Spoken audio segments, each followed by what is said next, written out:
BJP দেখলেই পেটানোর নিদান দিলেন উদয়ন গুহ। আচ্ছা, দলনেত্রীর কাছে নম্বর বাড়াতে এভাবে আর কতদিন অসভ্যতা চালাবেন মন্ত্রী মশাই?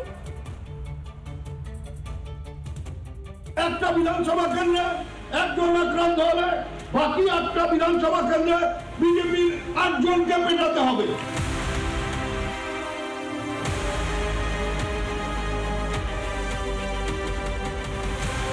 উদয়ন আছেন, উদয় নেই।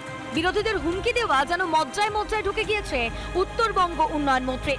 একটা বিধানসভা কেন্দ্রে একজন আক্রান্ত হলে বাকি 8টা বিধানসভা কেন্দ্রে বিজেপির 8 জনকে পেটাতে হবে। এমন অবস্থা তৈরি করতে হবে কোন বাপের বেটার যেন এই কথাটা রাত্রে শুয়েও মনে না হয় যে আমি এজেন্ট হব। এখন এজেন্ট হওয়ার সাহসী যাতে কারণ না হয়। তবে এটাই প্রথম নয়, এর আগেও বিভিন্ন সময় বিতর্কে জড়িয়েছেন কোচবিহারের এই দাপুটে তৃণমূল নেতা। উপনির্বাচনের টার্গেট হচ্ছে এমন ভাবে বিজেপির কোমর বেঁকিয়ে দিতে হবে যাতে কুচবিহার জেলায় আর নতুন করে আর মাথা তুলে দাঁড়াতে না পারে। মেরুদণ্ড করছে না, এই ভোটে টের পাবে যে মেরুদণ্ডটা কি হয়। মেরুদণ্ডটা কেমন ভাবে বেরিয়ে দেওয়া হবে। কারো গায়ে যদি একটু আঁচড় পড়ে তাহলে এটা বলছি, আমি একটা মন্ত্রী হয়ে হয়তো আইনের খেলাফ হচ্ছে, তবু বলছি যে কারো গায়ে যদি আমাদের কোনো কর্মী বা নেতার গায়ে হাত পড়ে বাড়ির থেকে বের করে করে পেটানো হবে।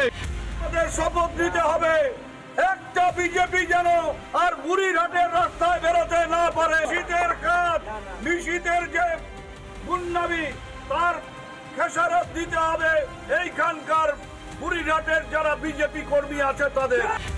বিজেপির যারা এই বুথের নেতা কর্মীরা আছেন তারা সাবধান থাকুন, নাহলে আগামী দিনে কঠিন পরিস্থিতির মুখে আপনাদের পড়তে হবে। যদি বলেন এটা হুঁশিয়ারি, যদি বলেন উদয়ন গুন্ডামি করছে, হ্যাঁ সেটাই করছি। 21শে জুলাইয়ের প্রস্তুতি সভা থেকে বিজেপি কর্মীদের ধোলাইয়ের হুঁশিয়ারি, পাল্টা হুঙ্কার বিজেপিরও।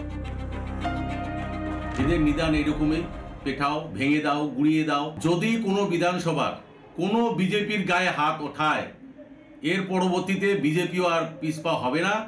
আর যত বিজেপিকে হুমকি দেবে এবং ধমকি দিবে তত বিজেপি পথে নামবে আগামী দিনে।